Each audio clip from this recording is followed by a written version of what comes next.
அன்னை தகவல் சேனலில் இன்றைக்கி என்ன பார்க்க போகிறோம் அப்படின்னா 23/2/2024 காலை 10 மணிக்கு திருப்பதி அங்கப்பிரதட்சணம் டிக்கெட்டு ஆன்லைனில் புக் பண்ணலாம் அப்படின்னு சொல்லியிருக்காங்க. இது எந்த மாதத்துக்கு அப்படின்னா 1/5/2024 முதல் 31/5/2024 வரை புக் பண்ணலாம் அப்படின்னு சொல்லியிருக்காங்க. அதே டேட்டு, அதாவது 23/2/2024 மதியம் 3 மணிக்கு சீனியர் சிட்டிசன் டிக்கெட்டு மற்றும் physically challenge quota ticket apply பண்ணலாம் அப்படின்னு சொல்லியிருக்காங்க.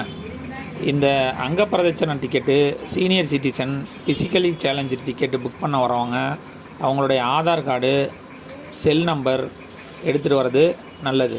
ஏன் அப்படின்னா, எந்த செல் நம்பரை வச்சு டிக்கெட் புக் பண்ணுறீங்களோ அதே செல் நம்பரை வச்சு தான் ரூம் புக்கிங்கும் பண்ண முடியும். விண்ணப்பித்து அங்கப்பிரதட்சணம் மற்றும் சீனியர் சிட்டிசன் ஃபிசிக்கலி சேலஞ்சு மூலம் பெருமாள் தரிசனத்தை பெறுக. நன்றி, வணக்கம்.